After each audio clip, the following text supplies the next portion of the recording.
Broadcast is now starting. All attendees are in listen-only mode.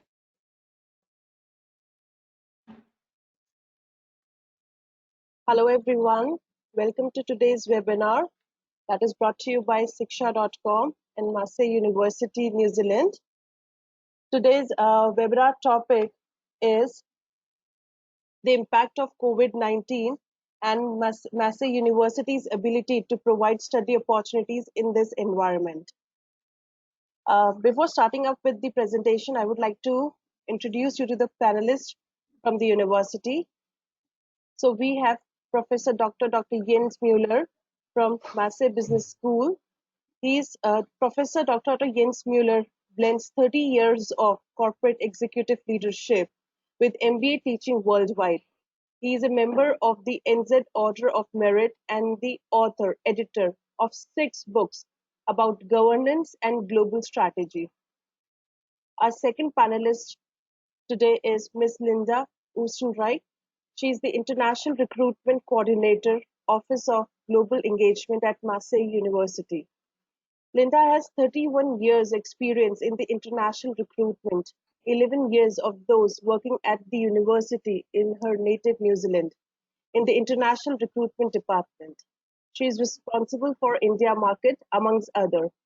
Linda also worked for universities in the UK in the international recruitment area for over 20 years. So students, before starting up with the presentation, I would like to give some directives. In case you have questions, we would request you to please post your questions in the question section. In case you want to speak to the panelists directly, you can click on the raise hand tab. Once you click on that tab, I will unmute you and you can ask the panelists your questions directly. So Linda, over to you now. Thank you. Hello, everybody. It's great to be here at the Siksha.com webinar and to be able to talk to you all and tell you a lot about Massey University. Now, why do students choose Massey University in New Zealand? Well, Massey has a great national and international reputation. We have 3 campuses in the North Island of New Zealand. We are the only university to have 3 campuses in 3 cities here in the North Island. That's the city of Auckland, city of Wellington, and another city where I am talking to you from that's called Palmerston North. We also have very dedicated and experienced academics, and you will hear from one of them later, Professor Dr. Jens Müeller. We have a very practical and applied learning approach, which gets our students ready for the workforce. And that's very important for our Indian students who like to come to New Zealand and take up the opportunity of the 3-year post-study work visa. We have a very welcoming and supportive environment. Our students report back frequently that they feel very at home and supported and comfortable here at Massey University. We also have a very diverse student body, and that is really important too, because when you come to New Zealand, you like to mix and get to know other students from other countries, as well as our Kiwi, our New Zealand students. So we have 5,000 students that we call international students, and they're from more than 100 countries. And currently, we're very lucky, we have 295 students from India. We have good connections with industry, with professional organizations and local communities. And that is also really beneficial to students when it comes time to look for post-study work options. Next slide, please. So I'd just like to talk about how students can come and study our undergraduate degrees. The undergraduate degree, a bachelor degree, is normally 3 years in duration. There are a few which are 4 years, and those are honours degrees. For example, Bachelor of Engineering or Bachelor of Food Technology. They are both 4 years because they're honours degrees. We have intakes in February and July. And to give you an idea of the approximate annual tuition fee, so the fee for a year would be about 30,000 New Zealand dollars, and that's about 15 lakhs. In terms of entry requirements, from CBSE Year 12 exams, we need a mark of 75% and a minimum of 60% in English. And students who have the 60% in English do not need to do an IELTS or a TOEFL or a PTE for entry to most of our undergraduate degrees. There are a few exceptions to that. For example, if a student wanted to do Bachelor of Nursing, then yes, we do need an IELTS because we need a higher mark. We also accept state board from the following states: Andhra Pradesh, Gujarat, Karnataka, Maharashtra, Tamil Nadu, and West Bengal. And for state board results, we need 85% or higher in no less than 4 academic subjects, including 70% in English.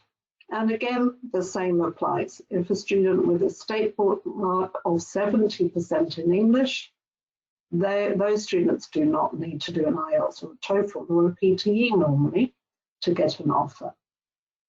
We do accept IB, because I know students in India sometimes take the IB exam. We would need a completed diploma with 24 points. And we accept A-levels, we would need 3 A-level passes. Next slide, please. In terms of postgraduate entry, and a big number of our students from India do take postgraduate programs.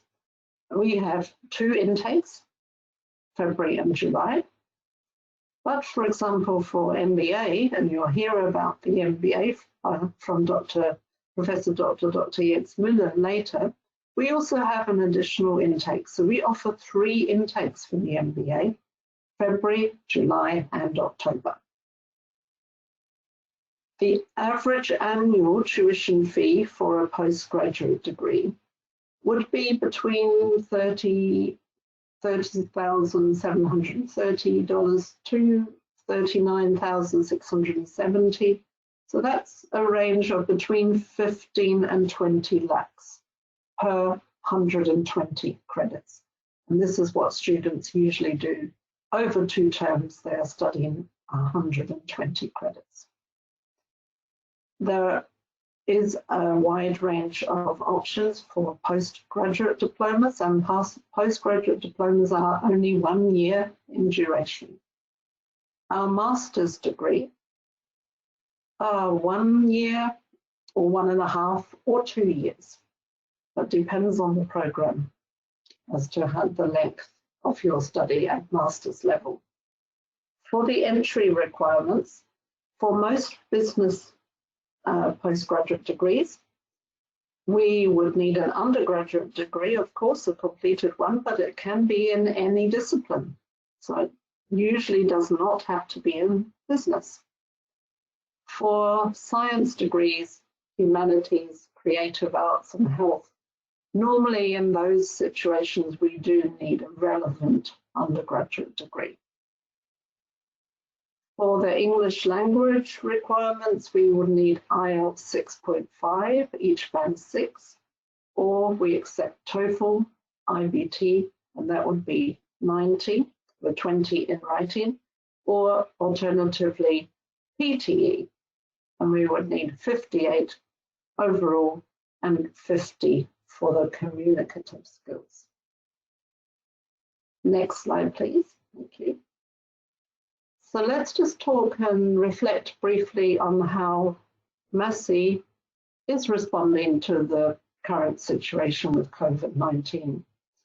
We put the health and well-being of our students high on our list of priorities, and But it's really good that we're hearing from our students who came in February, our international students in particular, that they feel very well supported, they feel comfortable, they know that they're well looked after and that we care about them.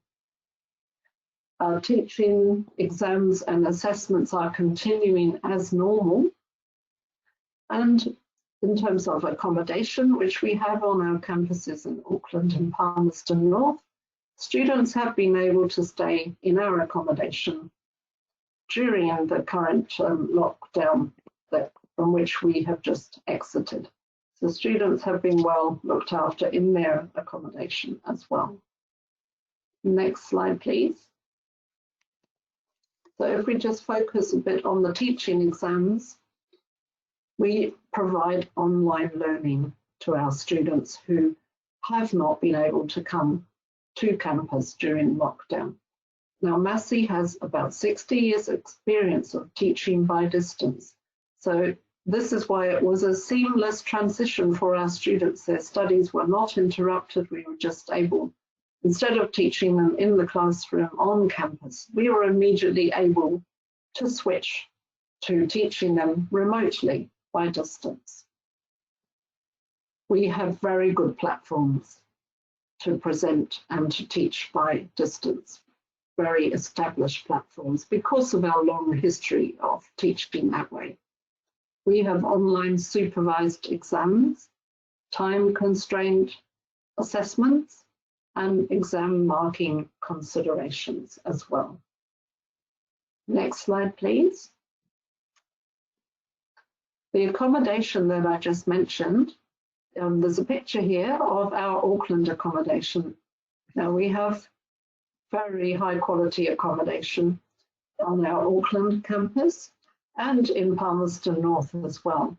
Students never have to share their room. So that has meant that it has been students have been able to practice social distancing during the past several months whilst still being in their accommodation. We have catering services on campus, so students can eat and have their food on campus as well. We have also been fairly flexible as possible in terms of fee payment during the current situation. If this presentation is shared with you after we've finished, then you will see you can take a virtual tour of our accommodation office. There's a link here, and that would give you a good idea of how brilliant the accommodation is. Next slide, please. Now, our plans for the future are really important because they impact on you. We are encouraging students not to put their future on hold.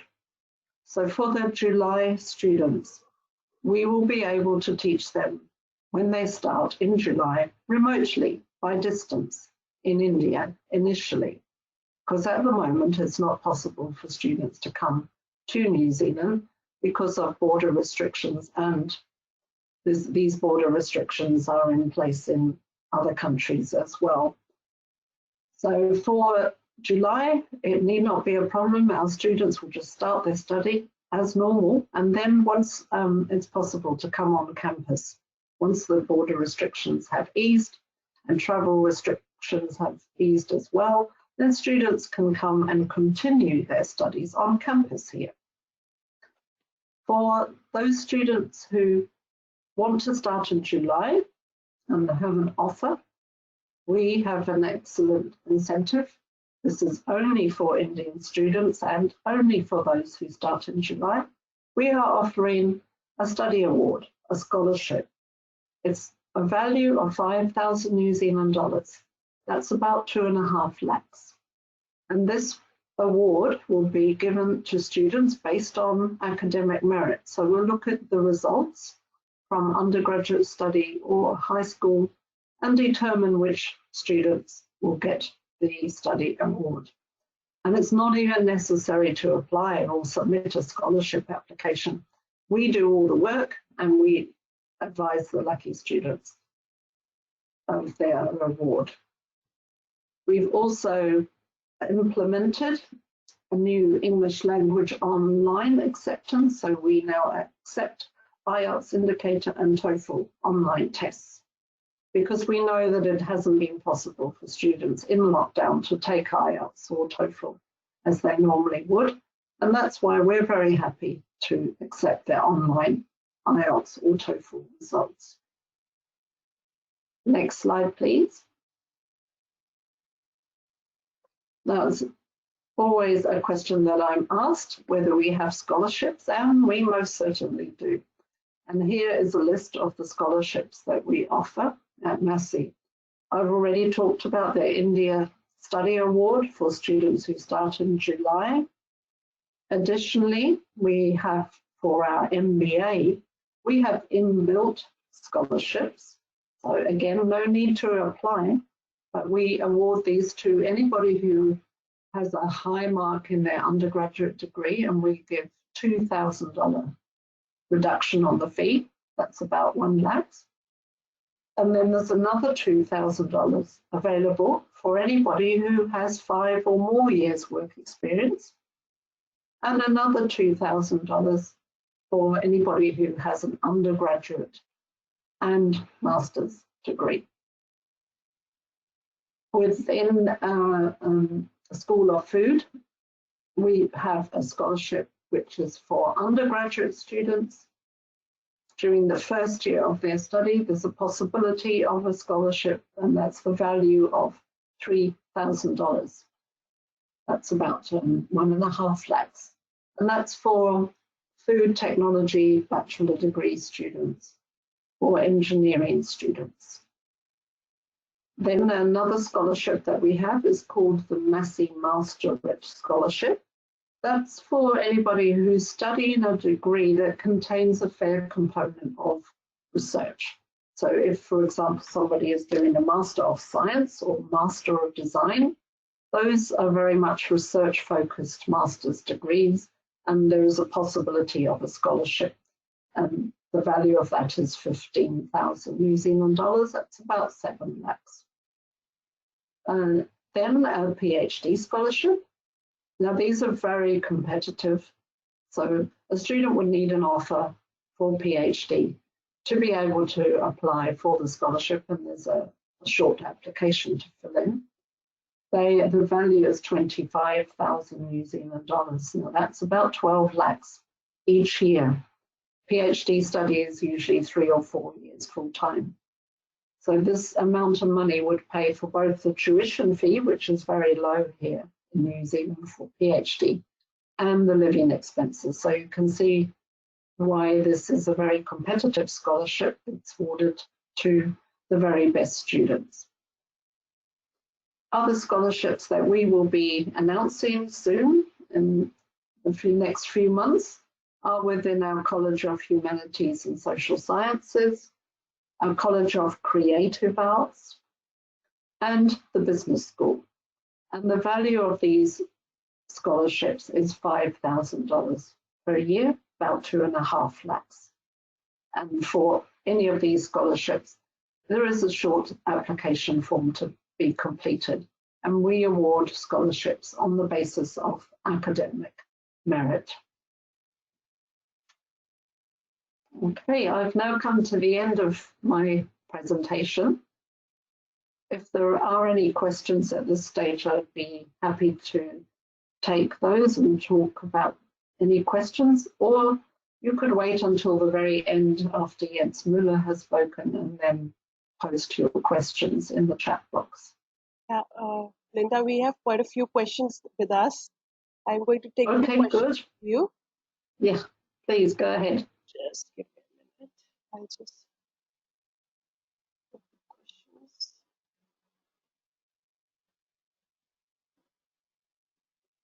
Okay. So we have questions. I'll take up questions. This question is from Harshita Sharma. She's asking, ma'am, can you please update us on the visa for students who have already applied and who are waiting for their visa? We haven't got any clarity on this. Yeah, my advice is to keep looking at the Immigration New Zealand website. That's where updates will be posted for students who've already applied for their visas. So at the moment, visas are not being issued because it's not possible to come to New Zealand currently. Okay. Now, the important thing to know is that Immigration New Zealand is processing visas, but they're not issuing any until it is clearer when and under what conditions the borders will open to specific countries. We're currently discussing opening the borders with Australia, and other countries will follow. So there is absolutely no hurry at all to look at the visa issuance, because the opening of the border with India is absolutely still several months away. Okay. Okay, then we have next question. Are there any plans for online classes for the July intake? Yes, definitely. I spoke about this, and Jens will tell you even more soon. So we are going ahead with our July intake as normal, because we know and we are very confident that our online distance teaching is so brilliant that students will not have any issues at all. So yes, online for July until such time that students can then continue and come to New Zealand and continue their studies here. Okay. So one thing you need to remember is that what you think online teaching is in India is not what Massey does. We do not send you videos that you have to watch and then there is assessments. We have online distance teaching that connects the professors in very small groups with the students so that you have direct access. In fact, in online learning, you have greater access to the teacher because the groups are quite small. While if you were in New Zealand face-to-face, you would be in a room with 100 students, which gives you less access. So we call this intense interaction teaching, and it is obviously adjusted to this time zone difference so that we do this on weekends and in evenings our time, and you can do it during your daytime. It does replace the full teaching, so you do not lose any study time. And Massey does not issue transcripts that show whether a course was delivered distance learning or face-to-face. You get exactly the same transcript with the same courses listed as if you had been in New Zealand. Okay. So Vishnu Venugopal, he has already applied for July intake to the university. His question is again similar, but he's asking, in case if he has to go for an online classes, will the the post-work study, the PSW will be affected if they go for online classes? No, we do not charge. We do not charge you extra. There is no extra cost for online learning, although it does save you the money to live in New Zealand. You will pay exactly the same fees. It's just that you may be able to stagger the fees, and Linda will tell you about that. There is an option to not have to pay everything up front. Yes, there's a possibility of a one semester payment. Normally students are asked to pay 120 credits, that's 1 year fee in advance. But all a student needs to do is just request by sending an email to admissions or through shiksha.com to admissions to ask for just the one semester payment option. Okay, so I'll take up the last question, then we'll start with Dr. Yen's presentation. This question is from Arjun. He's asking, do we need a work experience for an MBA program? Yes, you do. You need a 3-year work experience, but it does not have to be in management. It does not have to be in one stretch. It does not have to be in a specific job. It can be multiple jobs that you've done full-time, any types of jobs, including working for the family or running your own business. When we add all of those pieces together, it needs to be 3 years at the time you begin studying. So if you begin studying this year in October, then by October this year, you would need 3 years. If you come next February, then next February, it needs 3 years. and it can be multiple bits altogether, 3 years. Okay. And on that happy notion, I will take over and thank you very much, all of you, for signing in today. You are in very good hands with Shiksha. It is one of our best agents doing a fabulous job for Massey University. They know our programs well, and you certainly picked a good agent. You are in really good hands. Next slide. The most important part for you to know is that we are, for our July intake, perfectly on schedule. And what is most important for us is not whether you are here face-to-face or whether we meet with you in small sessions via Zoom and other online platforms, but what is important is that when you start in July, you finish at the original deadline that we had for your studies. So you do not have to extend your studies. You will finish for a 1-year program next year, July, for a 1.5-year program, end of next year, so that you can plan your working life, you can plan your post-study work visa, and you can plan on your student loan payback exactly on the schedule that you had envisioned. And I mentioned before that there are quite some advantages, not just saving the money in New Zealand, to study via distance learning. Next slide.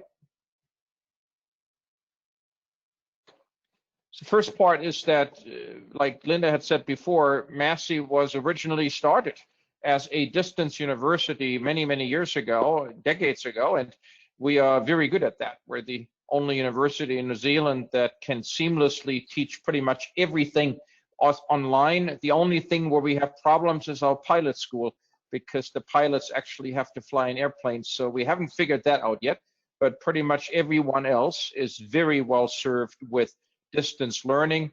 It is regular classes. It means that you can work part-time back home if you want to, but you would probably be hard-pressed to work full-time, because remember, you are studying full-time even if you're still in India, because you have the advantage of connecting via distance learning. That is in place until travel resumes. Now I want to give you an update. We have, for our second semester that starts in end of July, already allowed students back on campus. New Zealand is a country where we have only one patient still not even in the hospital, but they're at home, probably having a reasonably good time, laying their feet back. We have no cases of corona in New Zealand. We have, except for the one, we have no new cases for about 2 weeks.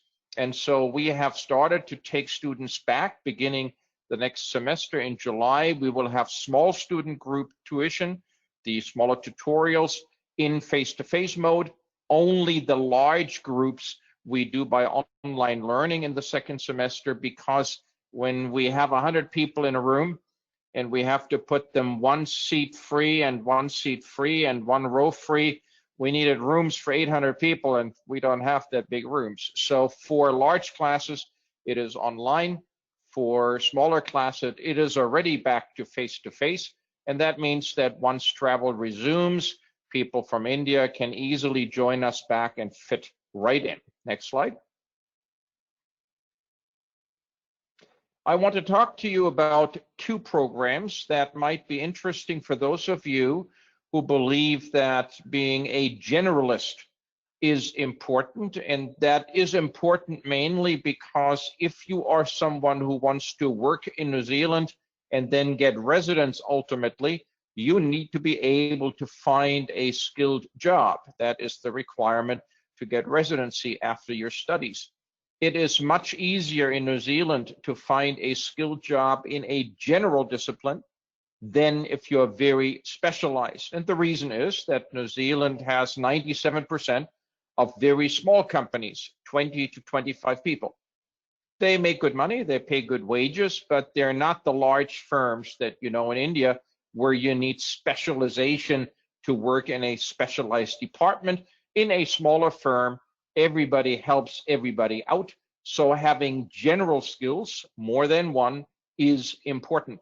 So if you're looking at coming to New Zealand with the intent to stay, then you should think about taking your undergraduate degree in IT, in science, in engineering, in medicine, whatever it is, and add a general degree on top, a master's, so that you have the ability to apply for many more jobs.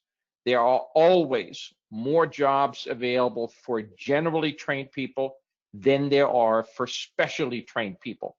The first example here is for those of you that are looking for a general degree, a master's degree, a level 9 qualification that gets you the 3-year post-study work visa, and you have no work experience or very little work experience. This is a Master of Management. It is a 18-month program. It requires no work experience. It does not include an internship, and it costs roughly about 21 lakhs, plus you have to have the living costs, of course, for 18 months. In New Zealand, you are allowed to work 20 hours a week while you study. We have a minimum wage that would get you about $400 or so a week in total if you work the 20 hours, and unless you eat a lot, that should be more than enough to get you through the week with your living cost. So you don't really have to bring all of that living cost money to New Zealand, but you have to show it when you apply for your visa. So here is an 18-month program, 21 lakhs. It will, when you finish, get you into junior level employment. This program starts in February, which we missed, and now July, and it is full on in July. It is one of our busiest programs for Indian students, and it is there to get you into a skilled job, which gets you PR very quickly. Next slide. Now, for those of you that have at least 3 years of any work experience, we have something that only Massey University has, and Shiksha has told us that there is a lot of interest among the group here, so I want to spend a few minutes on the Master of Business Administration, the MBA. It is by far the best known degree in the world. It's been around for 75 years. We've taught it since 60 years, and so it is a hugely known program. Every employer, every recruiter knows what an MBA means. Nobody ever asks you what you learned because it is standard. We have the only 1-year MBA in all of New Zealand. That means that within 12 months, compared to the 18 months of the Master of Management, you have a complete level 9 master's. It is about a lot more expensive than the Master of Management, but you have 3 options for scholarships that bring this down. And of course, you only have to spend living costs for 6 months for 12 months instead of 18 months. So in fact, it is a cheaper program. It means that when you finish an MBA, you automatically would go into a junior or middle level management role. That is sufficient as skilled employment for the residence application. And you do not need to worry about the skilled shortage list in New Zealand. You do not have to worry about working outside of Auckland, because if you are under 39 years of age, if you have the level 9 qualification, and you have a skilled employment or a job offer, you have all the points required for residence. This program starts in July. We're full for this July. We can probably squeeze you still in, but it's short notice. But consider October, and then again next February. If you're looking at October, it is a great advantage over February, because we're expecting that February will have a huge number of students coming from all over the world. That means a year from February, you have a lot more competition looking for jobs than if you start in October. And if by October the borders aren't open yet, the MBA is a superb program for distance learning, because we also offer a fully online MBA. So we have all of the materials in a very slick, very interactive way, and it is exactly the same MBA on the transcript that you would get whether you're here or do distance learning. This MBA also includes specializations and work experience. You do nothing for that work experience. Well, you work the work experience, but we arrange all of this for you so that you step directly into a work job while you study. And that, of course, makes it much easier for you to then find a job when you finish. Next slide. Here is an example of someone who's just studied with me a couple of weeks ago. And this is a student who couldn't come from Saudi Arabia, and he essentially connected in and is perfectly online and on time to finish the Master of Management very quickly. This is a very small group interaction tutorial, and I will show you very quickly how that works. Next slide, please.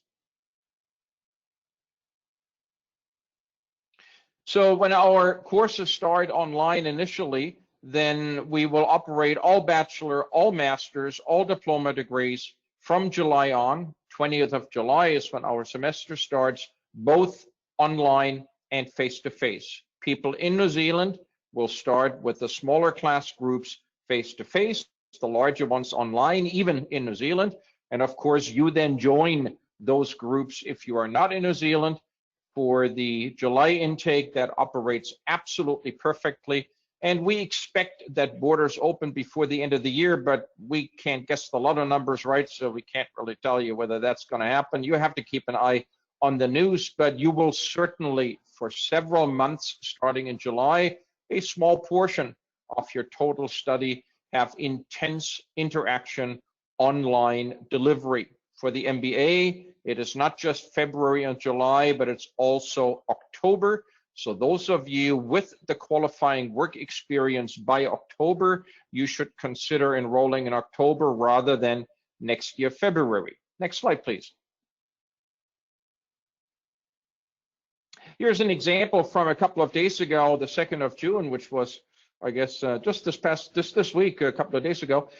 We bring in constantly at Massey guest speakers. This is the former CEO of Air New Zealand, our national airline. It's one of the biggest employers, Chris Luxon, who's a good friend. And we spoke in a small group with only 4 students in the MBA program because we create very small groups that allow us to be very effective. And Massey is known for having a program that is very, very interactive and very practical. For instance, in the MBA, we never have exams because you don't have exams when you work, so why would we do exams? We will make assessments happen, and they're usually consulting reports. They are group reports where you work with someone like Chris on a management problem. So the MBA is designed to be a program that is more like a workplace. When you are in a class with me, it is more being a junior manager and the CEO than it is students and professors. So for people with work experience, this feels more like work. The reason why we can do that is that many of my MBA colleagues and I have had large corporate experience. I ran a billion-dollar firm for nearly 10 years, and 20 years before started companies globally and worked in them. So we talk about what we do, not what we read. And that means that the Massey MBA is much easier for people with work experience because it is not an academic MBA. It is a practitioner MBA, but it is still, of course, a level 9 qualification, and it gets you the full 80 points out of the 160 that you need for your residence application, which is pretty much a whopper. Next slide, please. So for the Master of Management, this is an example that we've just done, would have been a couple of months ago, for this class, and this is Vladimir, a student from Russia who is with us. We have a number of Russian students, and in that case, we had a session with 10. Looked like he liked that one. Terrific tutorials, valuable, all very good. And of course, we bring in guest speakers, CEOs, leaders that make this program practical. Next slide, please. So I have for you on this screen, and I'm not sure if you can actually copy that. I think you are going to get the slides, so you can probably type that in. I gave you for free 5 lectures, very short 10-15 minute video lectures with quizzes and tests embedded. This shows you what an MBA teaching style is like. If you can understand this, if you can do the quizzes, if this is something that you can handle for 10-15 minutes, you can do the MBA. Next slide, please. We expect that our job market in New Zealand is going to bounce back quite quickly because we had nearly full employment before COVID-19. We expect that we're coming back to full employment by mid to end of next year, which means by the time you're looking for a job after your studies, we will be back, we expect, with a very vibrant job market. But you can check that yourself from India today. You can go to either TradeMe or to Seek. Watch the spelling. It's not your Seek, but it's our Seek, SEEK.co.nz. That shows you jobs available. And I know from some students that just did that today that there were quite a number of jobs that would qualify very nicely for students who have finished a Master of Management or an MBA. Keep an eye on those job sites every couple of days and see the trend that you see, whether jobs coming online and what kind of jobs there are. That tells you what you might be doing when you are in New Zealand. Next slide, please. We have an incredible job search package for our students in the business school. You probably know that in New Zealand, universities don't do placement. No university does, it's just not done. But what we do is we interview you, we give you tips on how you interview, we bring in media trainers, we make sure that your CV looks really good, we help you match an employer that has a good job opening. And then for the MBA, for instance, we give you an internship work experience so that when you look for a job, you already have local experience. No other university does that, and it means that when you then start your 3-year post-study work visa, you will be having a significant advantage over students at other universities because you will be ready to find a job very quickly. Our placement statistics are phenomenal. We expect that every Master of Management, every MBA student will have a job by the time they finish studies. Next slide, please. So what I would like you to do is talk to Shiksha about the applications for especially July. It's end of July, so it's still a ways out. And you don't have to worry about the time to get a visa issued because nobody's coming in yet. So this makes it easier for you. Linda told you that we will accept the electronic online IELTS, and we certainly are flexible with the payments. With a real visa, you would have to pay everything up front for the first year. Now, if you don't need a real visa, we can help you in stretching the payment out. But be very careful. When you enroll in July, you are enrolling for full-time study, even if that is not happening immediately face-to-face. So if you're thinking that you can continue to work full-time and do the full-time study on the side, you will probably find yourself quite stressed because we are not sending you Netflix movies. We expect that you study and work with us, intense interaction. You will hear from your tutors several times a week in small groups, and you will have to do group work on top, and you have to read your material. So this is full-time study in July, whether it is face-to-face or whether it is a distance learning. And I put contact details up. I'm more than happy to chat outside if there are any questions you might have, especially for the business schools, but also in general as it comes to visas and other things that you can get when you finish. And with that happy note, I will turn it back over to the Shiksha organizers for our question and answers. Thank you very much for your patience. Thank you so much, Dr. Mueller. Now I have questions, so I'll take up one by one. So there's a student who's asking, as you mentioned that you are accepting IELTS indicator. If yes, will it be accepted by the embassy too? Yes, definitely. So with a student who has the IELTS indicator result, the result we need, which would be 6.5 for postgraduate, each band 6. On the basis of that, if everything is fine with their academic credentials, we give an offer of place, and that is fine with Immigration New Zealand. Okay. Remember that Immigration New Zealand reacts to our offer of place. They don't care what we do before we issue the offer of place, whether we take IELTS or TOEFL or PTE, what you need before. As soon as you have an unconditional offer of place, you then are eligible for your student visa. Okay, great. So I have next question from Nikhil. He's asking, I'm a civil engineer with 4 years of experience. Will I be eligible for MBA program at your university? And how are the job opportunities for the same? Yes, and superb. New Zealand has a very active infrastructure engineering program. We are, with the new government spending to get us out of the COVID situation, we are having huge infrastructure projects that are being built.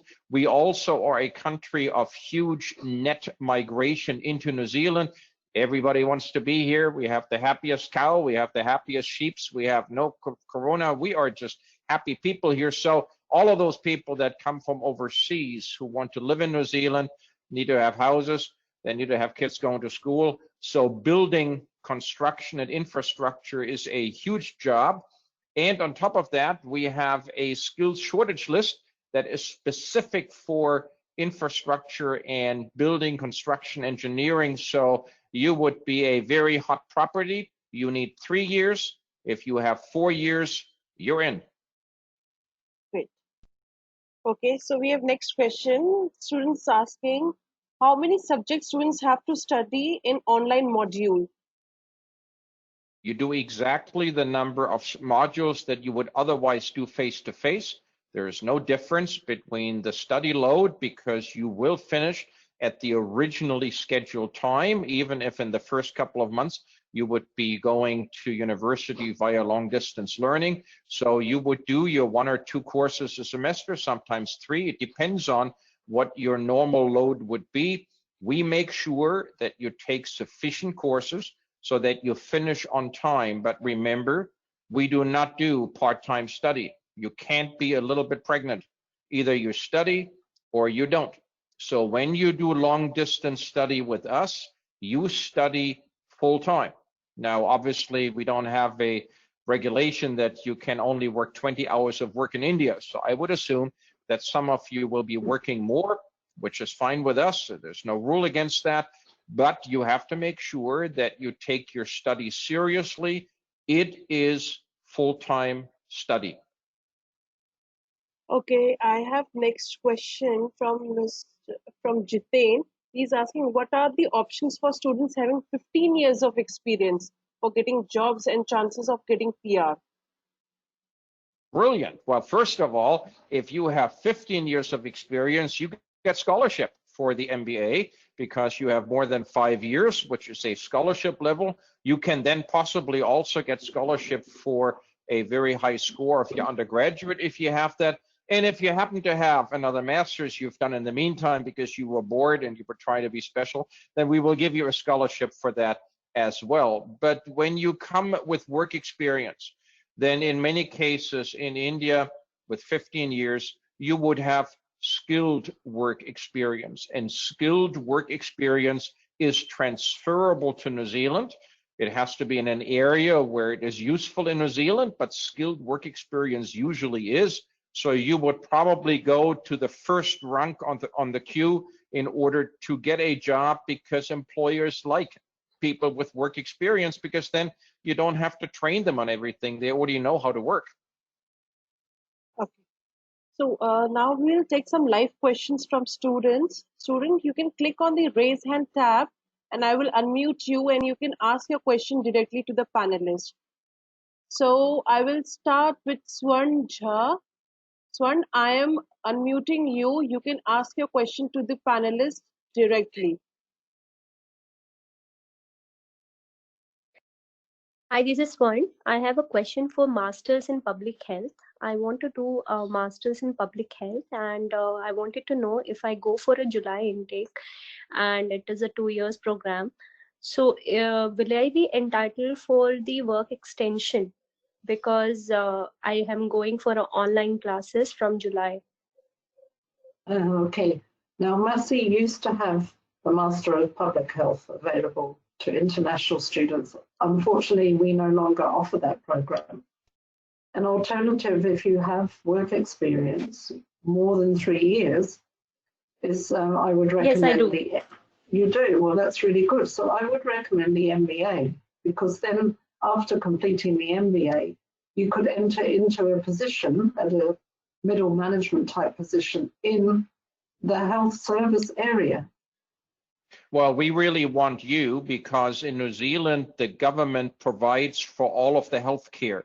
It is a huge bureaucracy. It's not quite as bad as the State Services Commission in India, but it is huge.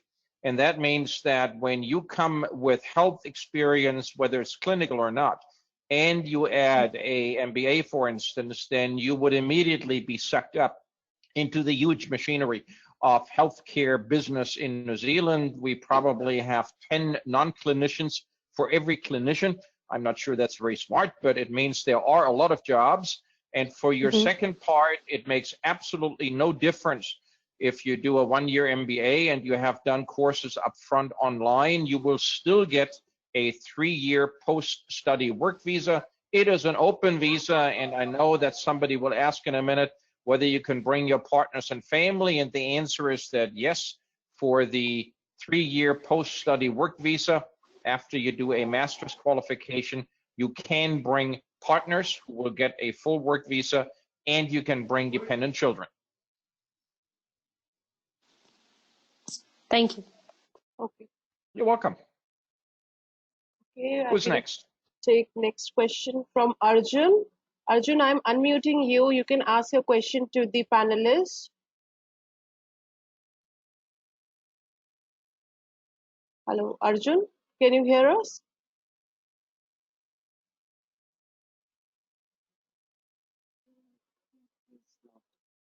Okay, we'll come back to him and maybe take another question in the meantime. Yeah, I'll take next question from Rashmi Mohan. Rashmi, I'm unmuting you. You can ask your question to the panelists.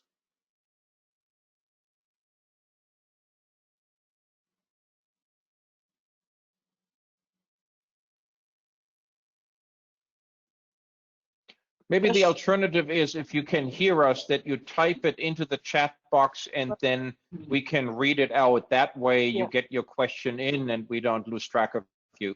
Yeah. Rashmi, can you hear now? I've unmuted you. Yeah. Yeah, Rashmi. Yeah. Please There ask your she question. is. Yeah, hi. I'm planning to pursue a MS in electronics. So I'd like to know how about the job opportunities and research opportunities for the electronics courses.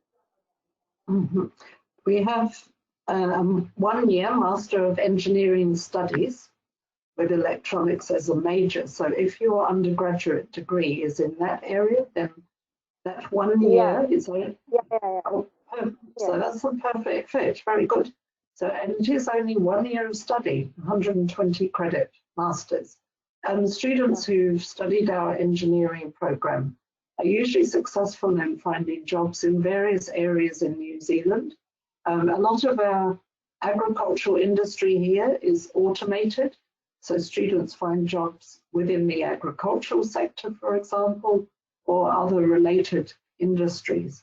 So certainly there should be job prospects in that area. Okay. Hello? Yeah. Yes. Okay. Yes. Do you have any other doubts? What about the, like, is the 1-year program related to the research? Is there any research related, or is there just a mini project? Yeah, there is also a Master of Engineering Research or the Master of Engineering Studies. So the Master of Engineering Studies is a coursework taught program, but there's also the option, if you prefer more research, you may be thinking of doing PhD, possibly. Then the Master of Engineering, Research is an option. We would need a CV to show that you have some experience of research to accompany the application when you submit it. Okay. Yeah, okay, then that's it. Thank you. Okay, thank you so much, Rashmi. Okay, we'll take up the next question from Akshar Biani. Akshar, I'm unmuting you. You can ask your question.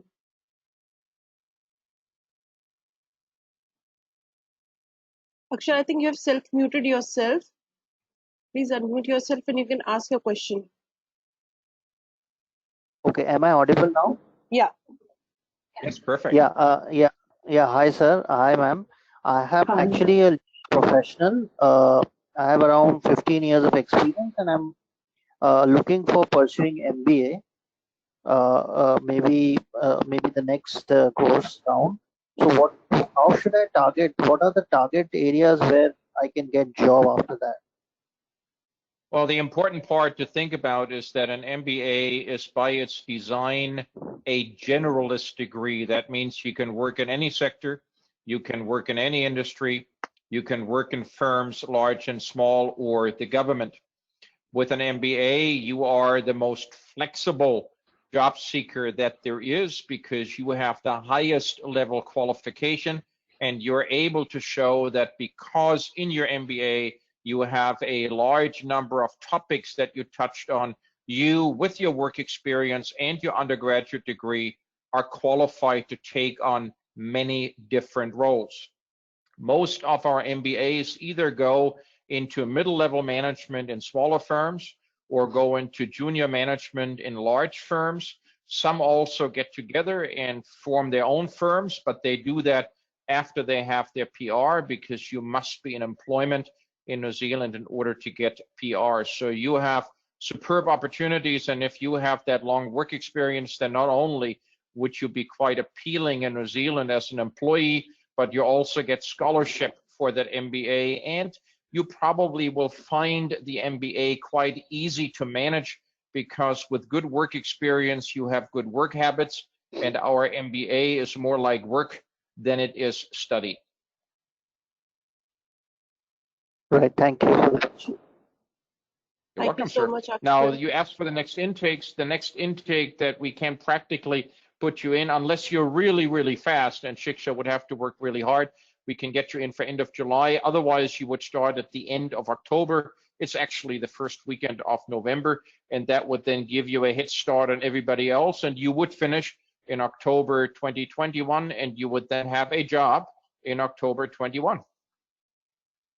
Okay, great. Thank you, sir. You're Thank welcome, you sir. so much, Akshay. Okay, I'm taking up the next question from Vijay Prajapati. Vijay, you can ask your question.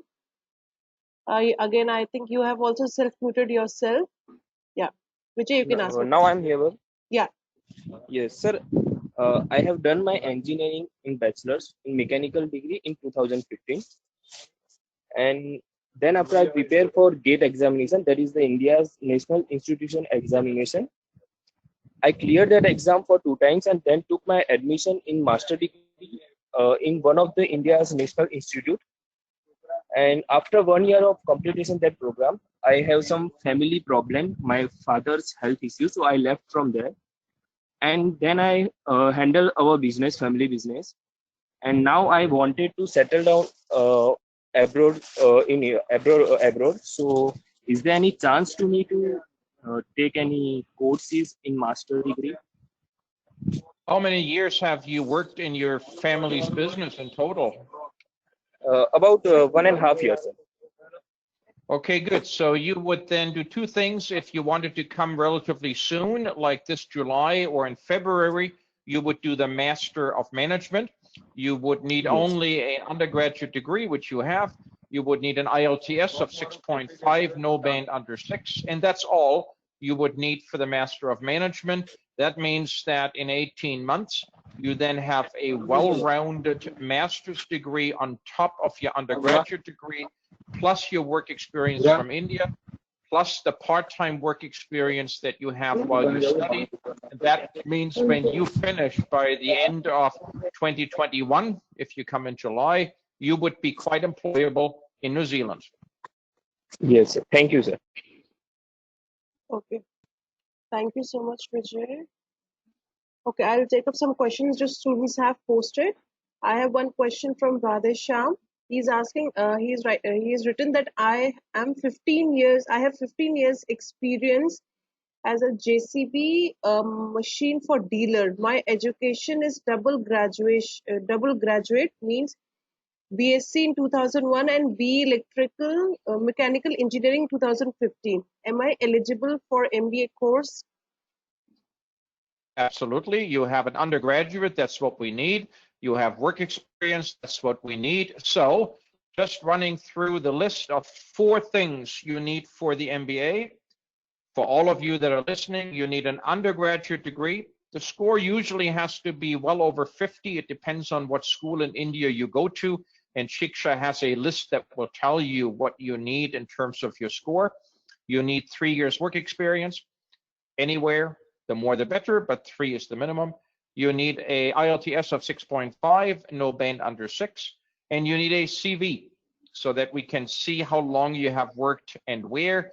And then you need a very short statement that Shiksha has a kind of a blueprint for that tells us why you want an MBA and why you will save the world and make sure that everybody is happy.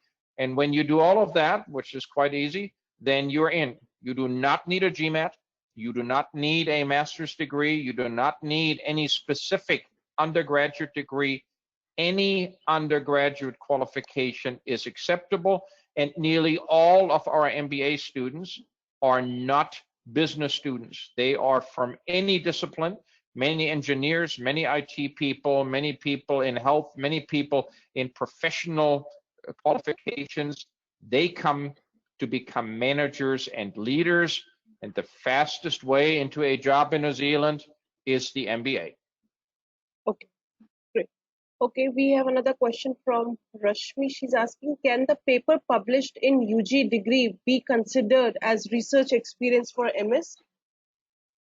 No. Okay, coming to the next question. Student is asking if a student wants to, if for July 2020 intake, I want to submit my fees early July, is it possible? Because I don't want to start paying off my interest from beginning. I want to do it late. Sure. Sure, yes, that's possible. Yeah. You can start paying the fees whenever you want. As soon as you have your offer of place, the fees will be mentioned. And then, yes, you can make sure that the fees are transferred at your convenience, whatever suits you. Okay. Okay, next question I have from Tejas Pawar. He is asking, I want to do MS in construction management. But I have three dropouts in my academic years. Do I have any chances of pursuing my plans for studying in your university?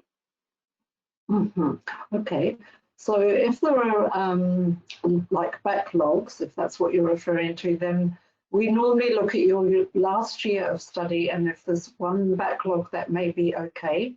And if there are a few more backlogs in previous years' study, we recognize that sometimes students sort of struggle a bit in their first or their second year of their undergraduate degree. So backlogs are okay, preferably I would say definitely no more than one in your last year of study.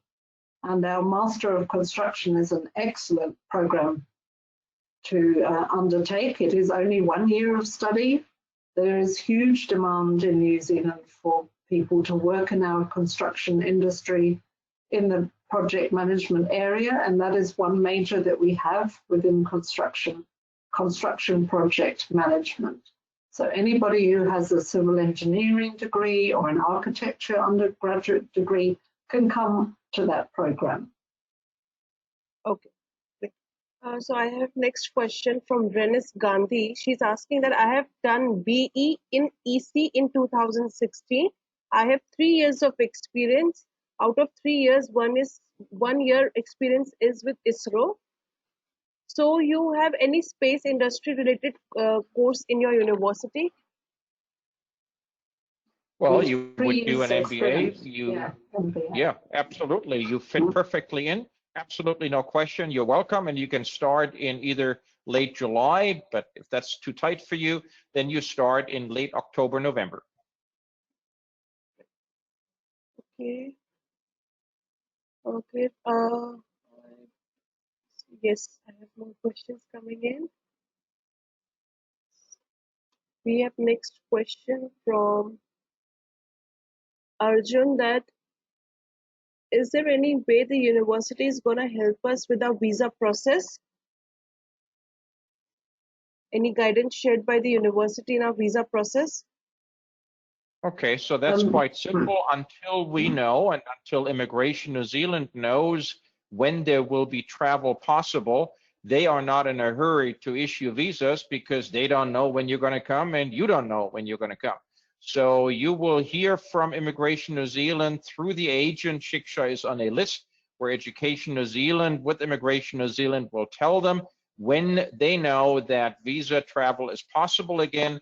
Then they will start issuing visas. It does not hinder you from sending your material in, but nothing will happen at Immigration New Zealand in issuing visas until they know you can travel. In the meantime, they have started again to process visas, but there is nothing that will come back to applicants until you know, we know, they know when travel and under what conditions travel will be possible.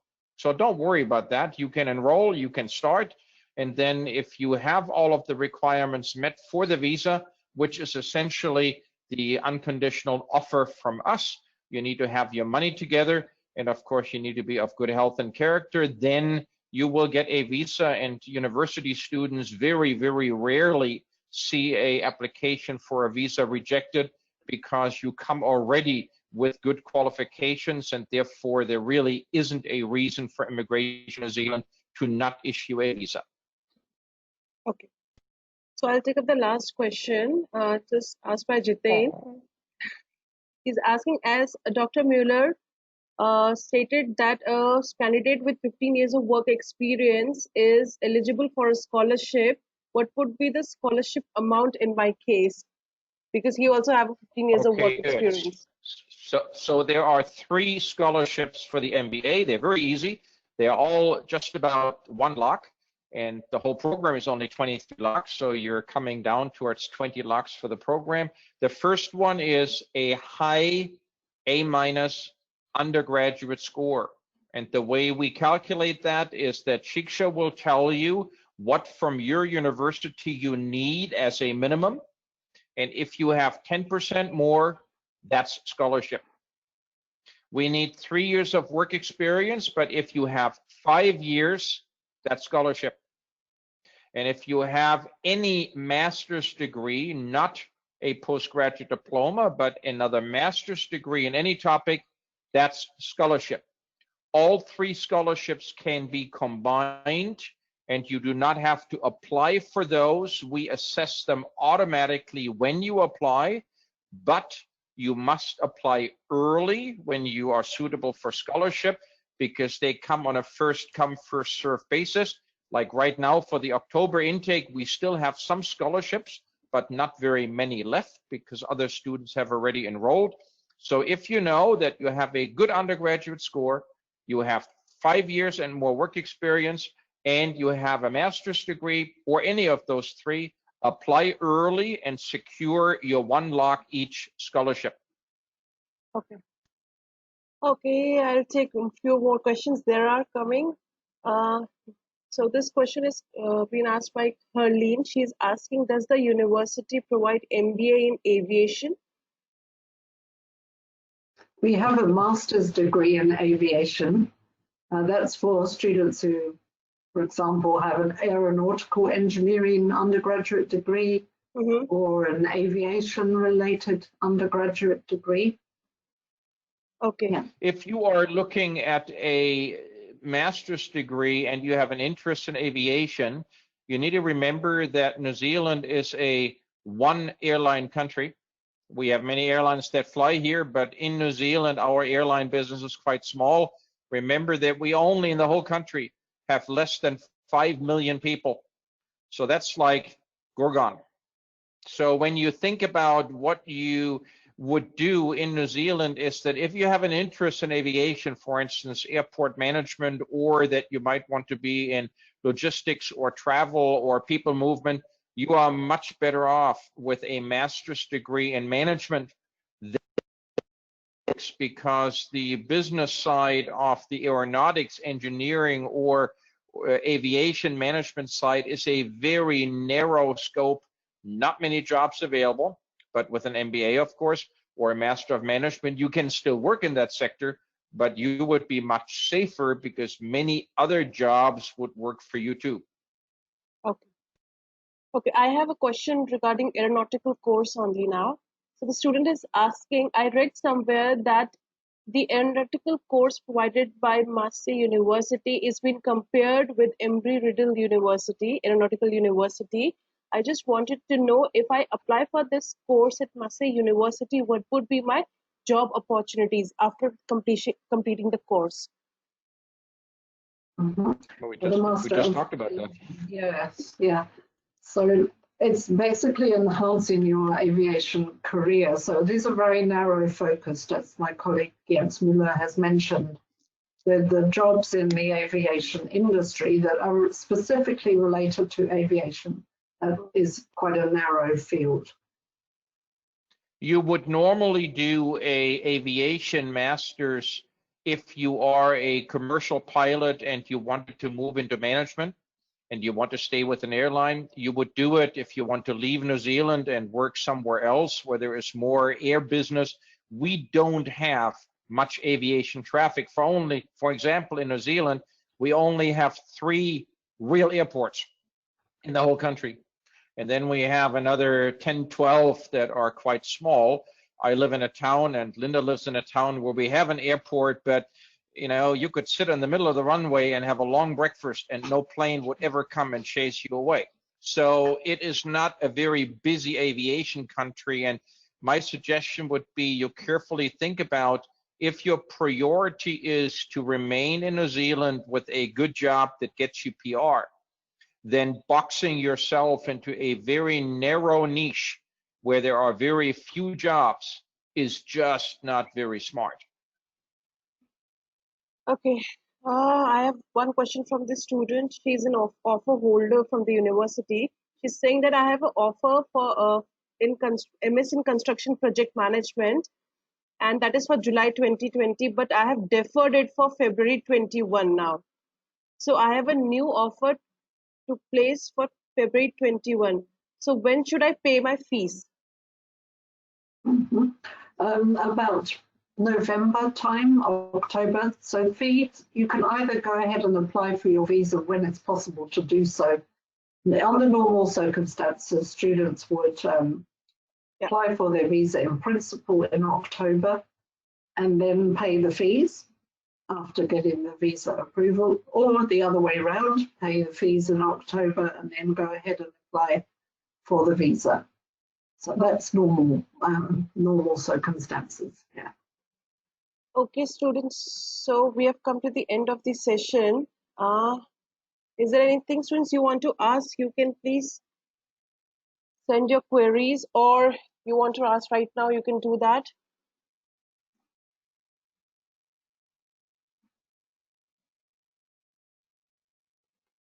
Let's see any questions coming up right now. Okay, we have Nikhil. Nikhil, I have unmuted you. You have a question to ask to the panelists. You can ask. Yeah, hi. Thank you so much for the presentation. It was a beautiful presentation. I'm actually having an offer from your university for construction management in postgraduate diploma. How Dr. Mueller actually explained about MBA, I got a really interest in the MBA right now, and I'm feeling I can actually think about it. And so I just wanted your suggestion, how different it would be if I can go for MBA when I already have a construction management offer from you. All right, I'll make that very simple for you. If you have the chance for about the same conditions to buy a new Tata or to buy a new Mercedes, what would you pick? Obviously, Mercedes. Okay, good. That's your MBA. Any other questions? So I don't want to make it short for you, but the reality is that if you qualify for an MBA, then you are in a very elite position you would be the first one to be interviewed. You would be the first one that would get a chance to take on a leadership management role. Not many students that we see in India would be able to qualify for the MBA. It's probably less than 10%, and we see a lot of students. So if you qualify for an MBA, it is relatively little additional money, because for your postgraduate diploma, you're probably paying about 16 lakhs. With your work experience, you'd be paying about 21 lakhs. So yes, there is about a 6-7 lakh difference, which is a lot of money. But you're getting a level 9 qualification. You will never have to go back to university and do a master's, which you otherwise will have to do at some point, because for all the good jobs in New Zealand, you are competing with master's graduates. So if you can do an MBA, if you can swing the additional money, the time is the same. It's the same 1 year. So there's your Tata and Mercedes comparison. You are done within 1 year with the highest qualification in business that you can get. And therefore, you have much greater chances for jobs than if you do a postgraduate diploma. You can work in construction, and you can still work in construction management, but you would be on the leadership management side. You wouldn't be on the engineering side, and that makes a big difference. Okay. So if you wanted Nikhil to apply, be assessed for MBA, we will need to have a CV from you, please, and a short statement. And Shiksha can tell you how to prepare that statement. Those documents. Do you know your student number? Is that somewhere handy on the offer letter that you got? It starts with a 2 and an O. I think I might see it here. Is your? Oh, can you good. confirm your last name for me, Nikhil? Nikhil Nagaraj Chauhan. Yes, I can see you're on my list. Sure. So. Perfect. So Linda will send you an email that tells you if you wanted to migrate to the MBA. The other advantage is that you can start late July, but you can also start late October. You don't have to wait till February. And my suggestion would be is that you enroll for the MBA. Again, it costs relatively little more money, but it sets you up with a lifetime of being free of university, while otherwise you will at some point have to upgrade it to a master's just to be able to stay in the running for a leadership role. Okay. Yeah. Thank you so much for that. I'll be in touch. You're welcome, sir. Thank you so much, Nikhil. Thank you. Okay, I have Jitin, I'm unmuting you. You can ask your question. Hello, sir. Hello, ma'am. Hi, Shiksha team. Thanks for the super presentation.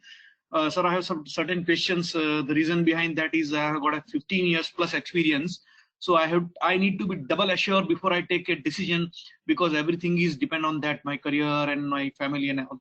So my first question is, sir, I have read on a government, New Zealand government website that this 3 years post-study work visa is allowed if you complete your study before December 2021. Is it so? No, no. You are looking at the wrong category. If you're doing a level 4, 5, or 6 degree, then you get a limitation if you finish by December 21. If you do a level 7 bachelor degree, 8 and 9 degree, you get a 3-year open work visa, and you have no limitations on where you study and where you can work. Okay, so sir, yesterday I was going through the point indicator on New Zealand immigration website. I was just checking. You said 80 points, but if I'm not wrong, 1 year and above MBA are giving 70. Is it so? Well, look, I do this for a living. So it is 70 points for your level 9 qualification, and you get 10 bonus points for having done the qualification in New Zealand, and that is 80 points. Oh, to put together, you're talking about 80. Okay, sir, thanks. You can look that up yourself. If you go, I'm looking it up right now, actually, if you go into, you pull up on the web, New Zealand Manual, and if you go to SM1, that is for the skilled migrant category, there is the whole points list. It's SM1 1.10. you will see all the points on there. So how old are you? I'm 45. Okay, good. So you get points for your age because you're under 56. You get points for a skilled job offer once you have that. You get points for your qualification, the MBA, plus having it done in New Zealand. And then you also get points if your partner has skilled work. So you work yourself through the points indicator, and you would be very close to the 160 before you even start your study. Sir, you have just now mentioned that 50 points for a job offer. So is it so that, let's say I'm starting my MBA in October 2020 and then finishing it in October 2021.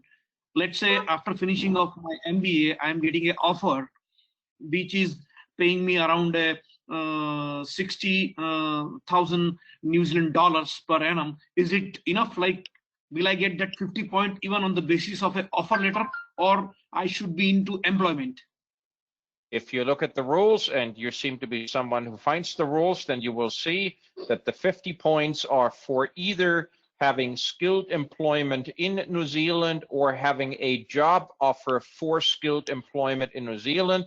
So either of the two works. Here's what happens practically. You finish in October 20 with your MBA. You then start working, usually in skilled employment, in your first job during your 3-year open work visa. You then use 1 or 2 years of that employment to get additional points. You have to make up some points for being aged over 39, and you would then have 160 points. But there is a very simple way to go through the points and to get specific information for you. There are many immigration advisors available that can give you specific advice for your situation. We can only interpret the rules for you, essentially read them out to you. So if you need any referral to a person in New Zealand who can help you with that as a licensed immigration advisor, then we're happy to do so.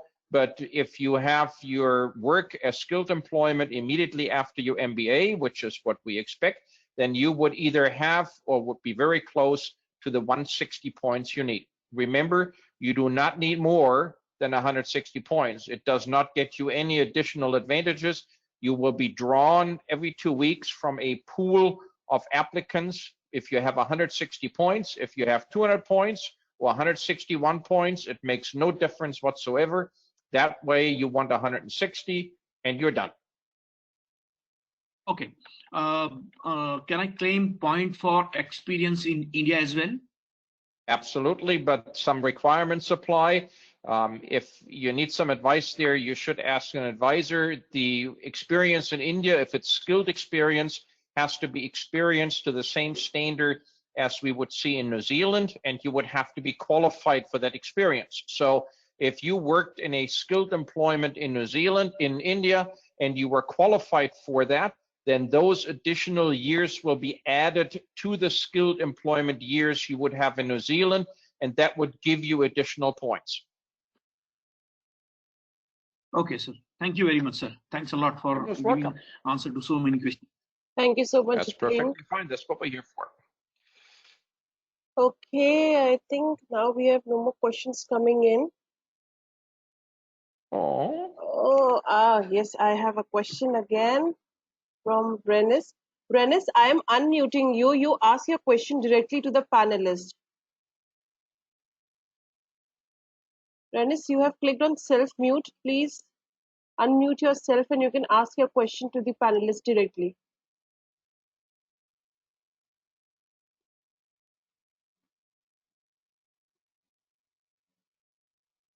Okay, I think she... Brenis, can you hear me? Brenis, you please unmute yourself and ask your question to the panelist.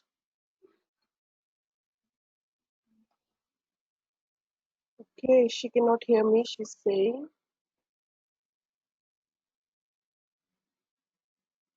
Okay, she's written her question here. How many of you have already answered this, but still she's asking how many years of work experience I can get after MBA, and after getting. If you do a level, if you do in New Zealand a level 7 bachelor, or a level 8 postgraduate diploma, or a level 9 any master's, you get a 3-year open work visa that extends after your study time. So you're here for the full study, 1.5 or 2 years, depending on how long it takes, plus the 3 years of the post-study work visa. And during the post-study work visa, if you bring a partner, they have the same length duration visa as you.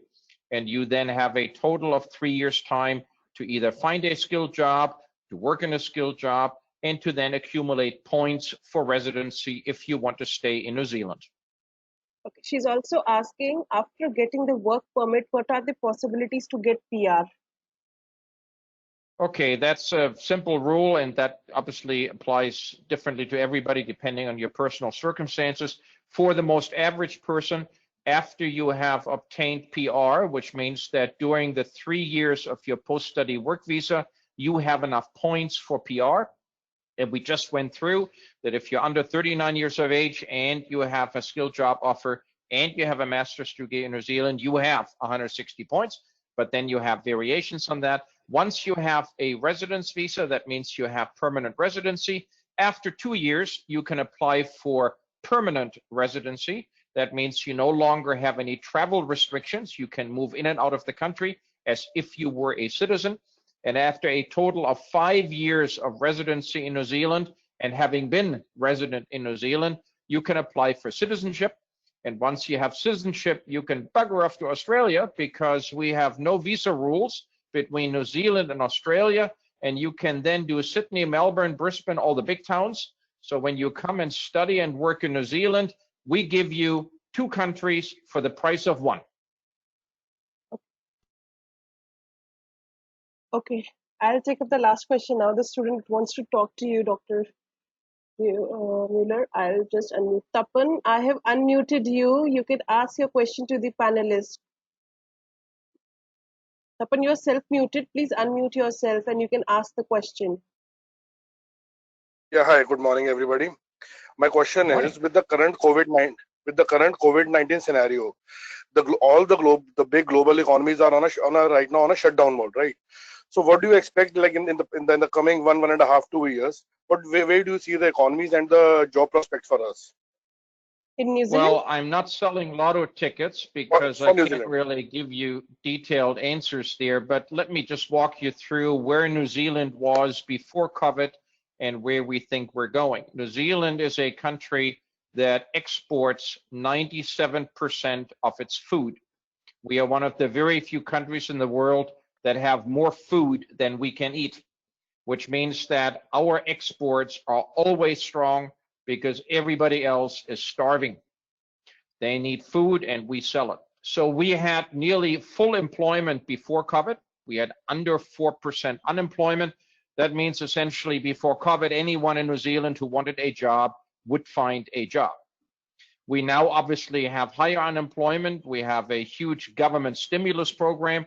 And since our COVID is pretty much gone, not like in India where you're still having, 9,000 yesterday or something as new cases, we are pretty much going back out of lockdown. We're in a semi-lockdown for the last 2 weeks. And by Monday, by next Wednesday, I guess we will be out of lockdown the way it looks. We expect that within about a year, we will be back to under 4% unemployment. That is dependent on a number of factors. For instance, how many borders to how many countries open, whether our exports flow quickly, and also it depends on how many people who have come to New Zealand during COVID will go back out of New Zealand back to their countries of residence. Many New Zealanders work overseas. If they all stay here, then of course we need to find jobs for them. If they go back to Dubai and Singapore and Shanghai and Frankfurt, then that means that we're back to where we were. So the best information I can give you is that New Zealand has historically had a very strong employment because of the export sector. Our first export is tourism. That is going to come back the moment we open borders. Our second export is education. That is holding up very strong, partly because of Massey being so effective in distance learning. And our third export is agriculture products and food.